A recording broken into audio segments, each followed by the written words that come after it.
ত্রয়োদশ সংসদ নির্বাচন 2026-এ 7 জন নারী বিজয়ী হয়েছেন। সেই বিজয়ী নারীরা হলেন মানিকগঞ্জ 3 আসনে আফরোজা খান রিতা, ঝালকাঠি 2 আসনে ইসরেত সুলতানা ইলেন ভুট্টো, সিলেট 2 আসনে তাহসিনা রশিদ লুনা, ফরিদপুর 2 আসনে শামা ওবায়েদ, ফরিদপুর 3 আসনে নারাব ইউসুফ কামাল, নাটোর 1 আসনে ফারজানা শারমিন পুতুল এবং ব্রাহ্মণবাড়িয়া 2 ব্যারিস্টার রুমিন ফারহানা। এই 7 জন প্রার্থী তারা ত্রয়োদশ জাতীয় সংসদ নির্বাচনে জনগণের ভোটের মাধ্যমে তাদের আসনের হেভিওয়েট প্রার্থীদেরকে পরাজিত করে সংসদে এসেছেন।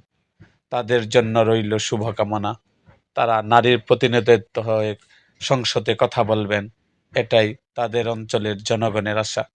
এরকম আরও ভিডিও পেতে এবং রাজনৈতিক অঙ্গনে নানা ঘটনা ও ইতিহাস জানতে আমাদের মুক্তাগাছার ইতিহাস মিডিয়া ইউটিউব চ্যানেলটিকে সাবস্ক্রাইব করুন এবং পাশে থাকা বেল আইকনটি বাজিয়ে দিন।